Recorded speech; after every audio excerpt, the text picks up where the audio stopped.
Basically, there is a marketplace for debt of all kinds. It's not just unique to medical debt. There's, you could buy all kinds of debt. This is the United States of America, and everything sort of can be a commodity in one way or another. And debt is a sort of foundational part of our economy in a lot of ways. So there is an industry for it.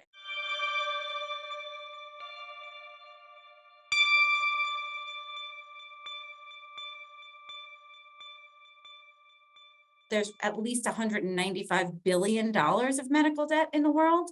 And so hospitals can sell that debt to for-profit debt buyers. And once you own it, you have the right to collect on it, including a lot of times the power of the court systems to make you accountable to that debt. Unfortunately, for medical debt, it's something that you have very little control over. And so you can end up in a situation where they can garnish your wages, they can put a lien on your home, put bad marks on your credit if they own that debt, and it can be sold by hospitals.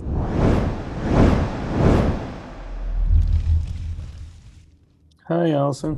How are you doing? Good. I'm good. How are you? Yeah, thank you for joining us today. Of course. So, Allison, what is a debt buyer? What is a debt buyer? It's an individual who buys debt in order to collect on it and make a profit. So how did you even learn about this area? Because you were involved with lots of nonprofits, but this is a very specific area. Yeah, the nonprofit had a board of directors. It's a really young nonprofit. It was around since only 2014, so we're only 8 years old. I came on board less than 3 years ago, but at that time, I think the board realized that we were founded by two former debt buyers, but that there needed to be a nonprofit executive to sort of take it to the next level, if you will, which hopefully I'm doing. So I really there was an active search for an executive. It came across my desk. I often, get these kinds of solicitations and don't usually find them very interesting because I really did enjoy the job that I had, but this one caught my attention, mostly because it was a nonprofit that was doing something very unique and different. And I don't know, I was sort of at this reflection point in my own career that I thought, I'm looking for something that's interesting and a little bit of a challenge. And so if I jump in here, I'll learn something, right? And do something good. So that's kind of how I what kind of nonprofit were you in before? It's like my question. Yeah, so it was an association of nonprofits actually providing various social services in New York City, about close to 200 nonprofits. It is called the Human Services Council. And what we do at that organization is really act as an advocate on their collective behalf. So making sure that they have what they need to do their jobs well, a lot of actual lobbying of city and state government to ensure that they are getting paid rates that cover the full cost of services, which is actually usually not the case. But this is a more traditional sort of thing as we understand nonprofits, as making sure, people have services, making sure that, so this passes across your desk and, what do they, this is a very unusual thing. We've worked in nonprofits for years and years and years. I haven't heard much about this type of nonprofit before. And I just want to add to that for one, kind of frame it, because when you think of a debt buyer, the way Jesse frames it, you think of nefarious groups. Okay, we're going to take on the debt, and then you owe me, right, in the neighborhood. So clearly it's not that. So it's really kind of a different model. So what was it that you saw? What is that? Yeah, because part of the fact is, I represented and understood for sort of more intimately how many nonprofits are out there and the different kinds of models and how they sort of approach their work and all of that. And so the fact that this one was so different from the norm and sort of leveraging a for-profit model for a charitable good is what really caught my attention. And I knew that it stood out because of that and because of my experience of knowing so many nonprofits. So I think in terms of it being a debt buying agency, yes, we are a debt buyer, but we're doing it for a mission-driven purpose. So I really think of our work not as debt buying so much as debt relieving. So that's really, I think, the difference. Yes, we buy the debt, but it's for the purpose of relief and it's a charitable mission. So to me, so there's a giant, vast group of debts. Now, people don't even really know this, right? Like this is hospital debt, right? So is that a giant marketplace where you can just go in and buy debt, you know? So yeah, I mean, basically, there is a marketplace for debt of all kinds. It's not just unique to medical debt. There's, you could buy all kinds of debt. This is the United States of America, and everything sort of can be a commodity in one way or another. And debt is a sort of foundational part of our economy in a lot of ways. So there is an industry for it. And so yes, in terms of medical debt, and there's not a clear estimate on this, but there's at least $195 billion of medical debt in the world. And so hospitals can sell that debt to for-profit debt buyers. And who could become you don't need like a special license to necessarily become a debt buyer. You just need to understand the industry. And that's, what I've been trying to do. And it's really just, you buy the debt. Once you own it, you have the right to collect on it, including a lot of times the power of the court systems to make you accountable to that debt. Unfortunately, for medical debt, it's something that you have very little control over. And so you can end up in a situation where they can garnish your wages, they can put a lien on your home, and put bad marks on your credit if they own that debt, and it can be sold by hospitals. Luckily, only about 25% of hospitals sell their debt, if that. So it's not like every hospital sells their debt, but that's still a lot of people. So before the good guys are coming in, I'm going to call you the good guys in the White House. I'll take it. Okay. And I've heard horrible stories on NPR. They do lots of exposés of this and, what is it, This American Life. But, a person gets into total despair and can lose everything. So before this organization, and just for the audience, Allison is the president and CEO of Rest in Peace Medical Debt. I mean, that is what we're talking about here. What services, where could a person go? Would you then be going to your bank? I mean, how were people historically or traditionally getting out of this debt, or were they not getting out of this debt? I think that largely not getting out of the debt, because they can't get out of the debt. They're people who don't have the means, right? Most of the medical debt is held by people who are extremely low income or on the brink, just really making ends meet right now. And so you're trying to, get blood from a stone, if you will, right? You're trying to collect money from people who simply don't have it. It's not like people are being delinquent and just don't feel like paying a bill. They don't have the means to pay the bill. And there's a real misalignment between the expectation that the medical healthcare system sets up for how much a person has to contribute for their own healthcare compared to their income. There's a real serious misalignment.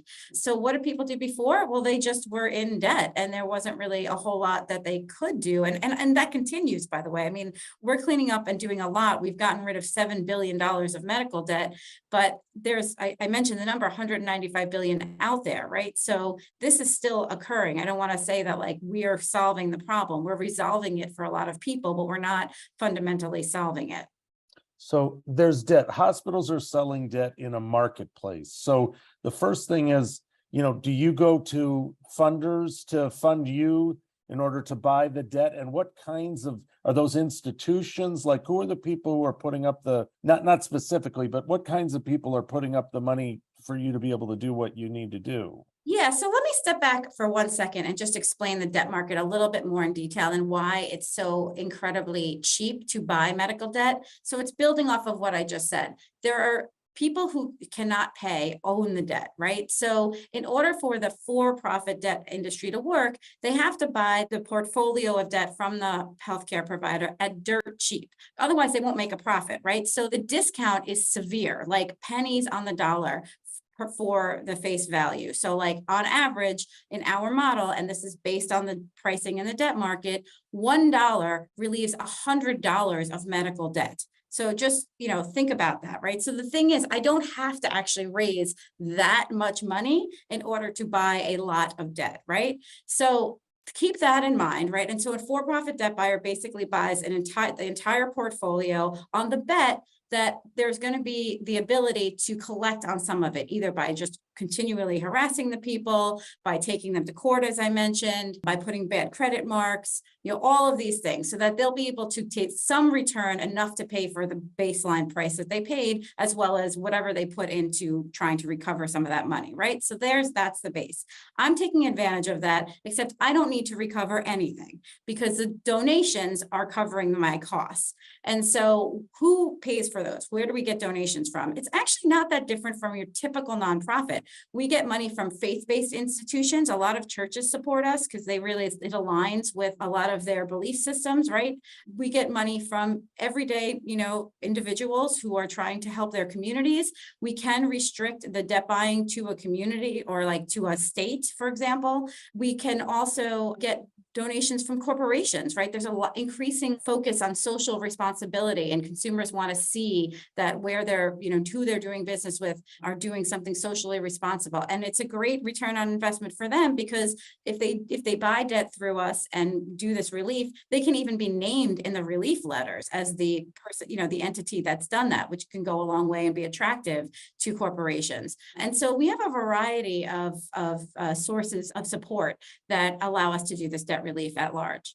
Do they have this in other countries, or other countries, or in Europe? Let's go to Europe for a minute. Or is it socialized medicine or whatever? We don't have that. Are we the biggest debt holder for medical debt? Are we the worst?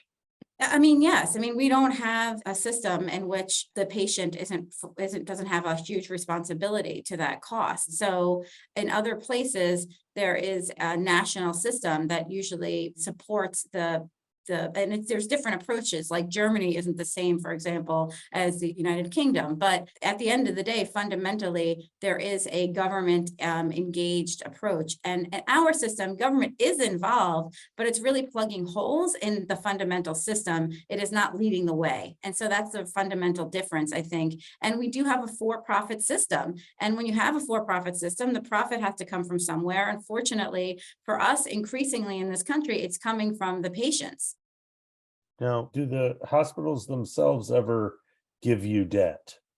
Yes. So we've actually over the last 2 years. So when I first came on board, we were only buying debt from the secondary market, which we continue to do. And we think that's a good strategy for us. And it makes a lot of sense. But we also think that there's value to working directly with hospitals and large physician groups, which is what we also do. So we have over the last 2 years been engaging directly with hospitals. As I mentioned earlier, not a lot of hospitals sell their debt. So we're opening the market in a way to us, because hospitals will sell debt to us that would not sell them to the for-profit market. So we're getting our hands and access to more debt than would be available through the secondary market, which is wonderful. We also get to get the debt a lot sooner in the cycle, so that we're providing the relief earlier from the date of service that the individual had it, which is really important to the impact on the individual, that they have less time dealing with the stress of having medical debt over their head, right? So that's really important. And so, we work directly with hospitals. And the other thing I would say that's important about our work with hospitals is the fact that we give them some important feedback that helps them improve the way they approach medical debt, that hopefully reduces how much they create to begin with. So we give them feedback on their financial assistance policies that allow them to make changes so that they give more free care to individuals that should have gotten it in the first place. Can you go a little deeper with that? And also, is there a difference between public and private, hospitals? And, we're dealing with people with multiple ranges of, insurance. It's so complicated.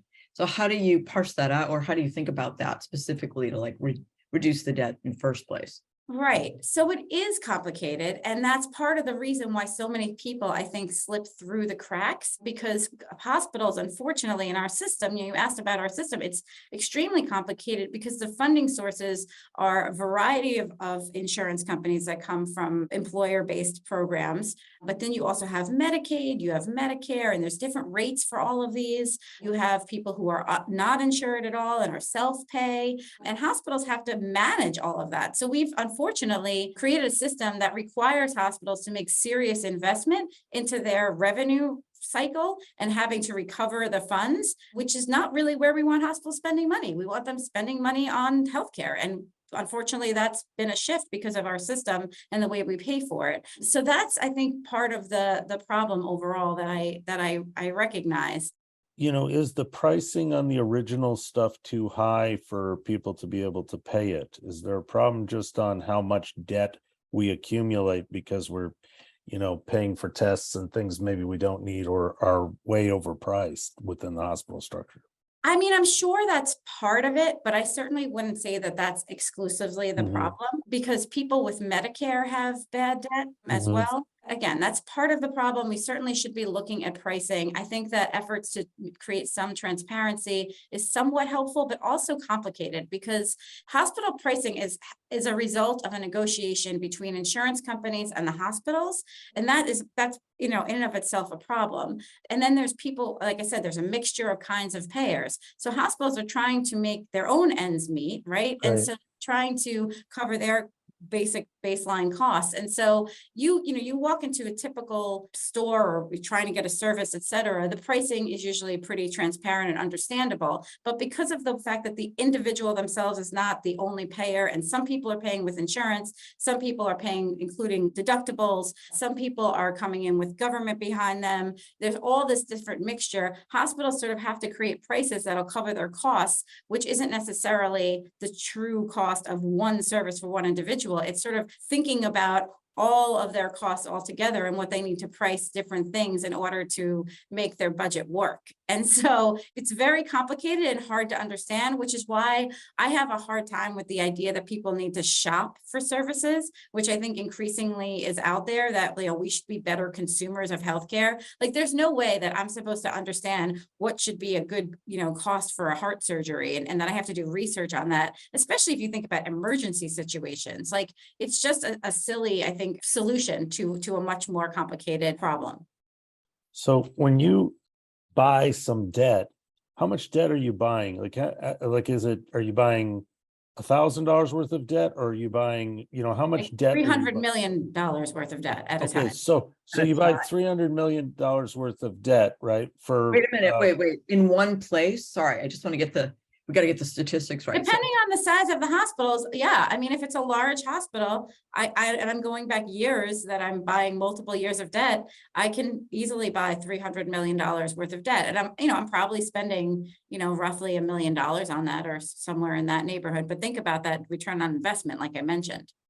So when you buy this debt, $300 million worth of debt, like how many individuals is that, that you're buying it from, just roughly, Yeah, I mean, I think it depends, obviously, but it's thousands of people. I mean, it's thousands of people that we're helping at a time. I mean, it's could be 80,000 people, So you buy the debt. What do they give you? They give you a file that just has a bunch of names and email addresses, right? Essentially. It's more complicated than that. I mean, it is basically, a file that includes information that helps identify the individual. What happens is the hospital gives us the file. It has, the date of service, what they owe, information about the individual. And we then buy our own data separately from an offshoot of TransUnion called FinThrive, so that we can verify people's income, because we do have to verify that the individuals are eligible for our qualification, which is often more generous than what the hospital qualifies people for free care, which is 400% of poverty or below, or if the debt itself is 5% or more of the person's income. And that's usually, honestly, 80 to 90 to 95% of the overall file, because again, most of these people haven't paid because they can't pay and they don't have the means. And then we will price the debt based on the age of the debt. That's how it works. So the older the debt, the cheaper it is, and the younger, the more expensive. Still relatively cheap. Okay, but why is it important to price the debt after you bought the debt? No, we didn't buy it yet. This is the negotiation to buy it. This is the process of identifying it. So we get the file in order to price it, and then tell them this is how much we would pay for the overall file, and then buy it. Are you allowed to, okay, I'm not going to pay Jesse's debt, but I'll pay Priscilla's debt? Do you go through it and No, we are blind to the individuals, and that's very Right. intentional by us. The only things that we look at is whether or not it, qualifies for a program. We will weed out people who have filed for bankruptcy already or are deceased, things like that. So there are circumstances where we will weed those people out because they've already essentially been taken care of, and we don't need to pay for their debt. Now, are they still trying to sell you the deceased debt? Because the Well, debt it'll that's naturally sometimes be in the file, and that's just, a matter of like updating things. so you have to cross the names with people who are living and then, do an estimate on their income and see if they qualify for what you're doing. And then whatever doesn't, you just leave and you just take the parts that are relevant to what you do. Yeah. Correct. Okay, but I have a Exactly. question. You said it's de-identified, so how do you know a person's deceased? So again, we buy the data that just looks at it in our debt engine, which is, so it's like the computer system, if you will, like does it on Yeah. its own in the background and just Yeah. kind of spits out the results. So we don't like look name by name. We actually have a proprietary, what we call debt engine, that does this pairing and analytics for us and then spits out the results. And so that's something that we've invested in. And it's why also our approach is so efficient and, protected. So let's say then, you have the people who fit your criteria, then is it a negotiation with the hospital group or whoever owns the debt? I wouldn't really characterize it as a negotiation. It's because we don't negotiate on the price. It's sort of like we have a very transparent pricing model that we use. We don't necessarily share that publicly. When I say transparent, I mean, I it's understand. that it's one, set of prices. And then we tell them what the price would be based on our model. And then we pay that amount and they can decide whether or not they want to get paid for that and do the transaction or not. But that's the extent of the negotiation, if you will. So then you have all the debt, right? And you have it in a file. What happens next? Yeah, so once we have it and we literally sign paperwork to make the transaction happen and show that we now own the debt going forward. And we put all those names into our debt engine officially and begin the process of matching them with the donations. So basically, we want to keep track of which donation paid for which piece of debt, right? Because that's really important for a variety of reasons, including sending out the letters to the individuals and naming who potentially, supported that debt relief. Now, sometimes if people like, say you go on our website and you decide to give us $50, you're not going to be named in the letter because you gave us $50 and that'll just be in general medical debt relief and it'll say that. But we still want to make sure that for auditing purposes, we can be very clear about who paid for which dollar. And so that we understand, what it takes for fundraising, like how much of our dollars are restricted versus how much are unrestricted versus how much are for general medical debt relief. So we can manage our systems and be confident when we approach hospitals in our ability to fundraise behind what we're signing up for in terms of the debt buying. So does the email then go out to me or to, and says your medical debt we've taken care of it? So it's actually a letter. We do a formal letter. So we're big supporters of the US postal system. We send out thousands of letters that say just that. We are a nonprofit. We are legitimate. It's actually the letter's an invitation for the individuals to come back to us with their medical debt stories, which we encourage them to do, because then we have actually an anthropologist on our team whose job it is to collect these stories and we're to really trying to capture what this medical debt is doing to individuals, not only to inform our policy agenda, which we also have, but also to really make sure that donors can hear back and know really full well what their donation did, but also the hospital systems too, so that they understand that this debt is a problem and are more motivated to take actions themselves to address it. What policy initiatives are you advocating for? So we're fully focused on the patient, right? So that is like our beginning, end, and middle of our thinking process and our thought process and how we determine what's going to drive our policies.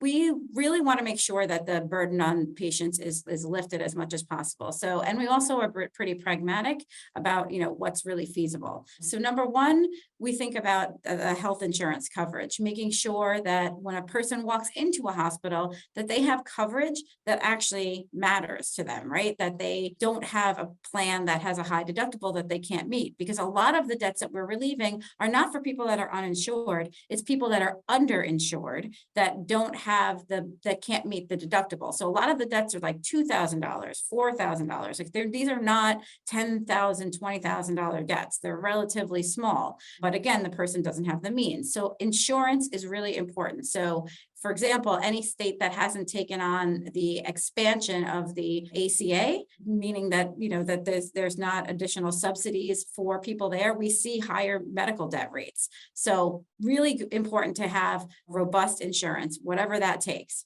So that's number one. And policy change, what that looks like is, again, expanding ACA and also just in general, making sure that there's plenty of subsidies that go around for individuals overall. Number two, financial assistance policies. So I mentioned this before. When hospitals have good, robust financial assistance policies, we see lower medical debt rates. So making sure that hospitals have incentives to have robust charitable giving and charitable care overall provided to individuals, and that it's clear, easy for people to navigate, et cetera. So that helps reduce medical debt as well. And then third, if somebody still, despite those things, ends up in medical debt, really limiting what kinds of actions can be taken to follow up on that debt. Like, making sure that there are limitations on putting liens on homes, garnishing wages, things like that, so that you're mitigating some of the really negative impacts of having medical debt to begin with.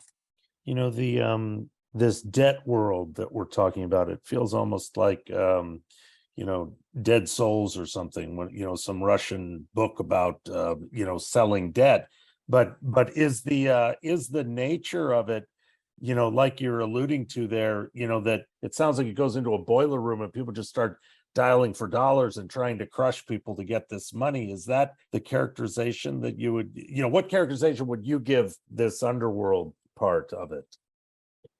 Well, so I don't know that there's a cookie cutter answer to that. I don't know that there's so I'm sure what you just described exists for sure, but I also think that I think legitimately hospitals outsource this collection effort to for-profit debt buyers for the reasons I mentioned before, because hospitals should be focused on providing healthcare, not collecting money. And so I think that there's, some somewhat legitimate healthcare collections agencies that are just trying to support hospitals' need to collect money.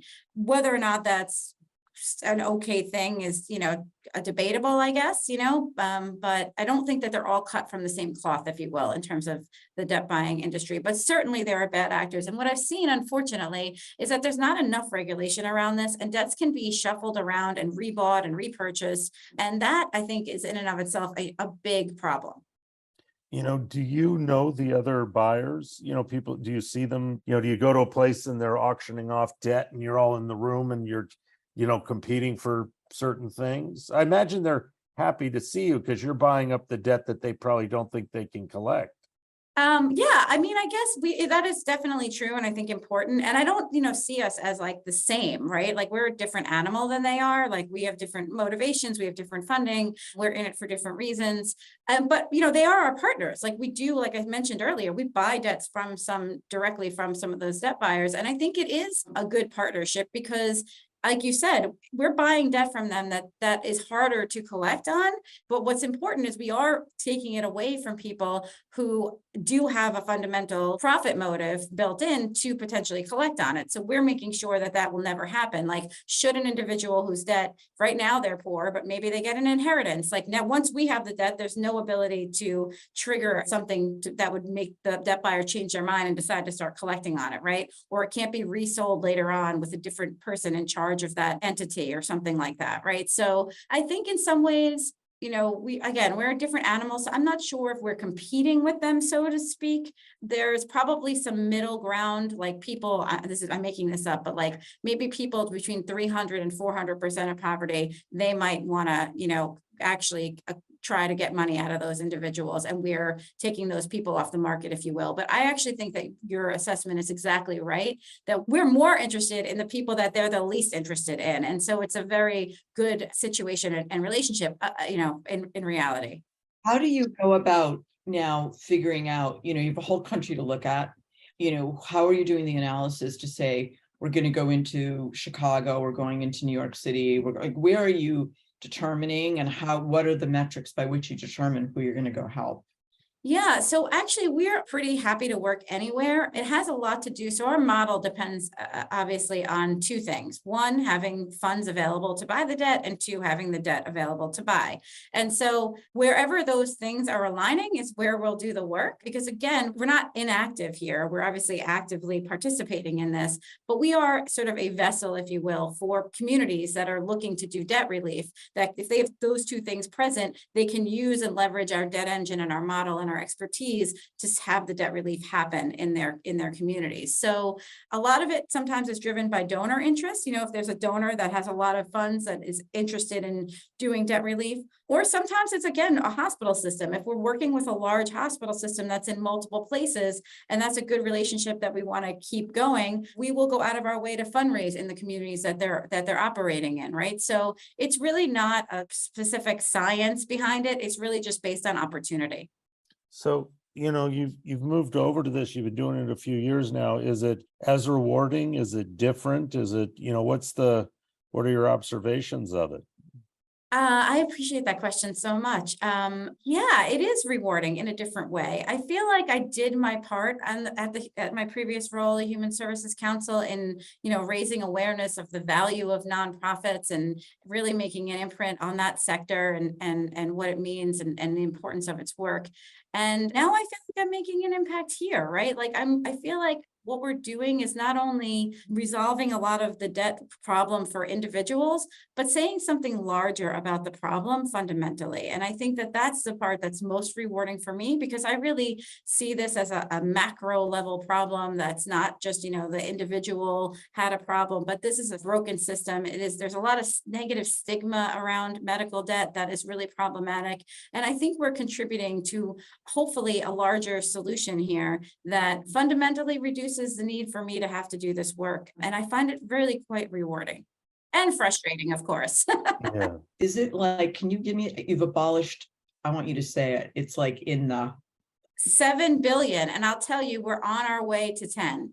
I mean, that's remarkable. People that are watching this or listening to this, $7 billion worth of debt in how many, in that since you've been there, or is that since the inception of the organization?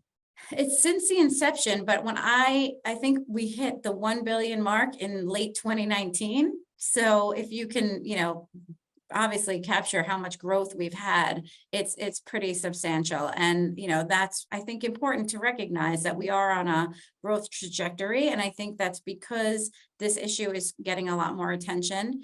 Yeah. And people's finances are getting worse, right? We are definitely feeling a lot of pinches across the United States. And this is an issue of both economics as much as it is about the healthcare system being broken in terms of the way we finance it. Do people appreciate that you're forgiving the debt? Do they ever respond to you? Do they just get the letter and throw it in the trash? Like what's the, do they know how awesome this is? Yeah, we get a lot of letters back. And that's why I was mentioning the anthropologist earlier that gets to talk to those people and dig a little deeper and find out what it's meant to have debt, how they ended up in debt. And, what we hear a lot is about the mental anguish that people feel. And so a lot of the responses we get back are about how much it feels like a weight has been lifted off their shoulder, how they've been given a piece of hope in what felt like a hopeless situation. It is really amazing how much medical debt, even if it's several years old, is weighing on individuals and feeling a sense of overwhelm. When did the idea for the anthropologist come up? Was that something that's been there the whole time, or is that a new idea? Relatively new. She's been with us about 1.5 years now. Maybe going on 2 years. She was at first part-time. It was something that we recognized that we were missing, right? There was people would sort of write letters to us, and we weren't very good at following up with individuals. And we recognized, that we had something here, that we had something unique in terms of this story around medical debt and what we could learn from individuals. A lot of times advocates will talk about, what people need. And I think what we add to this is making sure that we are actually speaking with authority on that through those individuals' voices. We're not just saying it hypothetically, but we're actually hearing those individuals. We have this great video we recently put together that includes those people telling their stories bravely, I might add, because it is, does have a stigma around it. And, we're going to just keep leaning into that and doing more of that storytelling, because I think it helps move policy. I think it helps keep this issue alive. And it, again, reduces that stigma that I think is really overwhelming for people. Do you see them gathering together as a group to advocate for this kind of thing? Do people want to participate in a movement, or is it kind of like they just, are thankful to be out of debt? I think it depends. Not everybody's the same. Not everybody wants to be an advocate, but some people still want to make sure that they give their thanks to the organization that's helped them. Some people respond by sending, $5 and they literally say, here I am paying it forward. Other people are very willing to tell their stories publicly. We're still building out our sort of public policy work and agenda and strategies. I certainly anticipate that the patients that we've helped that want to be part of that can be, and that will be a part that we integrate. We do have like a listserv that we're building, for example, of beneficiaries that we've helped, just to keep them informed of the issue, but that's obviously voluntary as well. I wouldn't say it's like the largest percentage of people that help, but you don't need the majority. You just need people that are interested to give them a place. And that's what we're building. Fundamentally, is this a justice issue? Is this a fairness issue? How do you see this, bringing it back to the world of nonprofits that we all worked in? How do you see this particular issue? Yeah, I think it can be certainly seen through a justice lens. I mean, there's no question about this. And fundamentally, just like so many things in the United States, it impacts people of color more than it does white people. I mean, the numbers are very clear on that. And we want to make sure that we help bring that reality forward very intentionally. So I think that is definitely part of this. But I don't think it's the only lens either, right? I think that there's a variety of lenses you could look at this through. As I mentioned earlier, it's the way we finance healthcare. It's broken in and of itself. It's also a system of economic system overall being broken, and it's broken for all kinds of people. And even people who are actually not in medical debt, even if you are getting healthcare and you're paying out of pocket for it and you're figuring it out, it's probably to a large degree a sacrifice to you, unless you're really rich, because you do have to think about how to shift things around in your budget in order to pay for that and to avoid medical debt. So we see increasingly people, signing up for payment plans where they now have to pay another $100 a month out of their pocket. So it's increasingly an issue of, not just people that are financially insecure, but an everyone problem. In the beginning, you talked about scaling. So, and you've retired $7 billion in debt. That seems like a pretty big scale. What does scaling mean in the context of this? Yeah, so it's really about how much debt can we relieve every year. And again, that has a lot to do with how much money we can raise every year and how much access to debt we can get. So I would love to see us, grow to a point where we're able to raise enough money every year so we can, retire between $3 and $5 billion every year, right? Or more, right? But let's see how we do. So I think, to me, that's really what I mean by scaling, is to ensure that, that number, which right now is at 7 billion, will soon be at 10. And I think we're about to enter a year where I anticipate we'll be relieving another $3 to $4 billion. So keeping that pace is what I really want to see. Allison, I have one question about why you got into this, nonprofit work, and what is driving you to do all of this work, but just devote your life to this? I don't know how else to live in the world. Honestly, I fundamentally don't. I see these problems. I see that we can do better. I I guess I have a fundamental skill set of being able to see many parts and pulling them towards a common vision, and, sort of putting one foot in front of the other and building. And so I really just, for me, want to do that for the purpose of creating better systems and having equity, more, a more equitable world, honestly. And so I think that there's a lot of systemic reasons why people are struggling in the world. And I think that I want to spend my life shining a spotlight on that in one way or another.